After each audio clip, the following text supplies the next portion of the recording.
प्रभु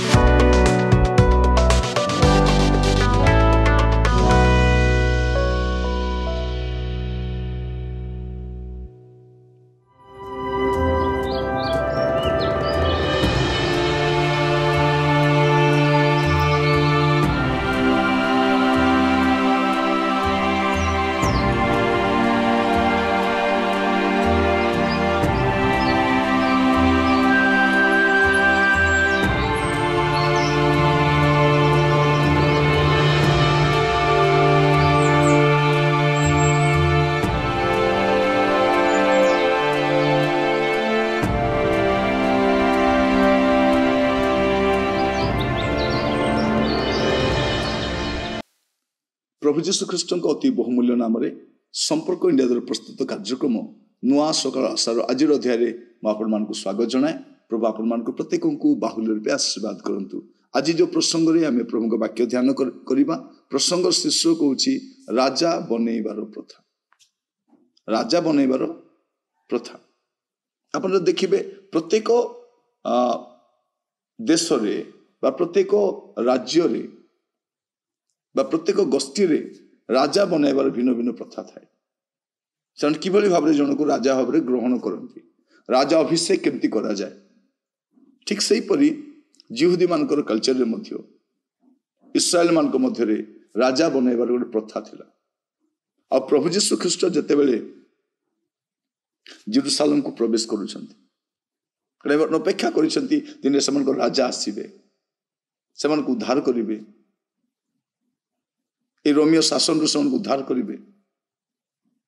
से प्रति जो शोषण करा जाउछि, जो दुर्नीति करा जाउछि, से बहुत कटु व्यवहार करा जाउछि, अपमान रे वास करुछंती, से कौन करेंगे ना से उद्धार करेंगे।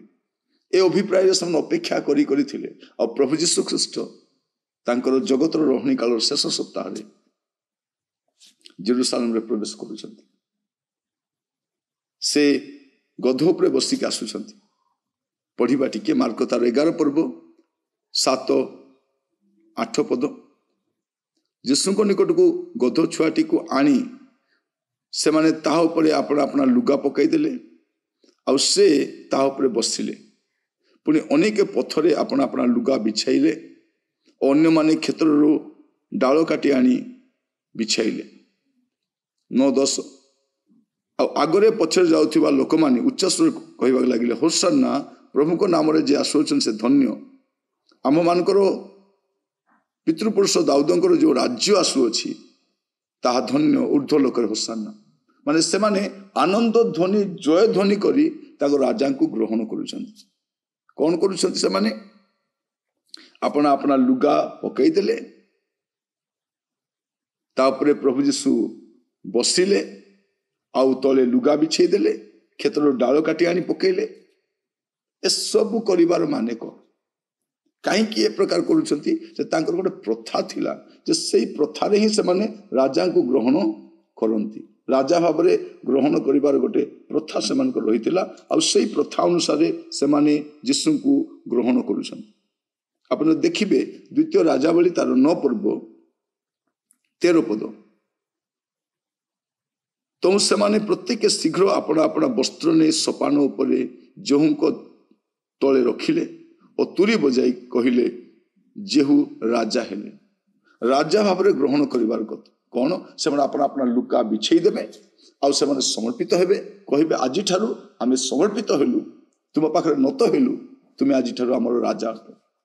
एभली भाव में से जीशु को राजा भाव में ग्रहण कले। राजा बनैबार प्रथा एटा थिला।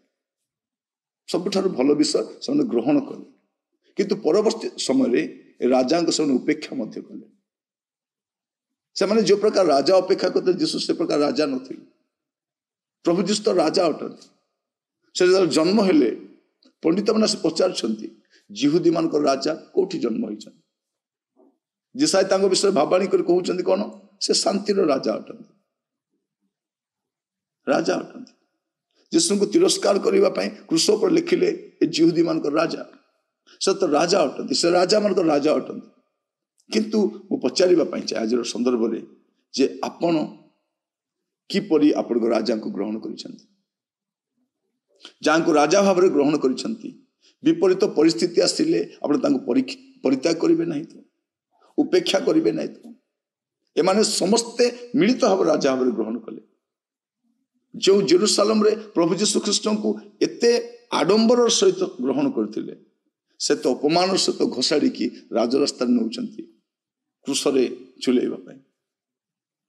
आज जो प्रकार भाव तांको सम्मान दौचंती से दिन तांको देहर अवस्था भल नथिला। लोक माने थट्टा परिहास करुछंती, उपहास करुछंती। प्रभु यीशु जो रास्ता देकी तांको राजा भाव ग्रहण करी लोक माने नैथिले से सब राजरास्ता तांको बुलेई बुलेई नौचंती गलगथा पर्यंत अपमानित कर। आपणक जीवन रे विपरीत परिस्थिति आसीबा समय, आपणक जीवन कष्ट आसीबा समय, समस्या आसीबा समय आपण से राजा को केमती भाव ग्रहण करती, आपण उपेक्षा करती ना। एटा मु खाली पचारुछि आपण किभली भाव राजा को ग्रहण करछंती। आपण हृदय सिंहासन रे तांको बसैछंती, किंतु परिस्थिति खराब हेले आपण ओल्है देबे नै तो, बाहर कर देबे नै तो, कहिबे नै तो मते ए प्रकार राजा दरकार नै।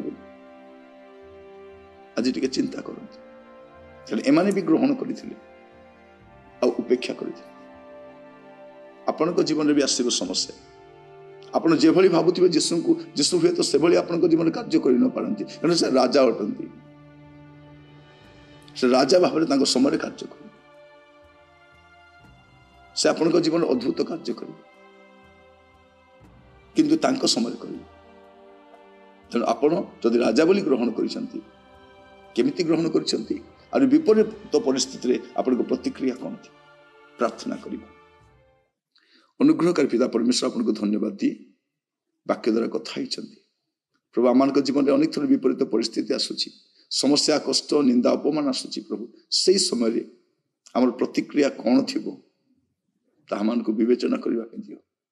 प्रार्थना शुणी धन्यवाद यीशु को प्रिय नाम मागिली, आमेन। प्रभु आपण मान प्रत्येक को बाहुल्य आशीर्वाद करंतु। नमस्कार।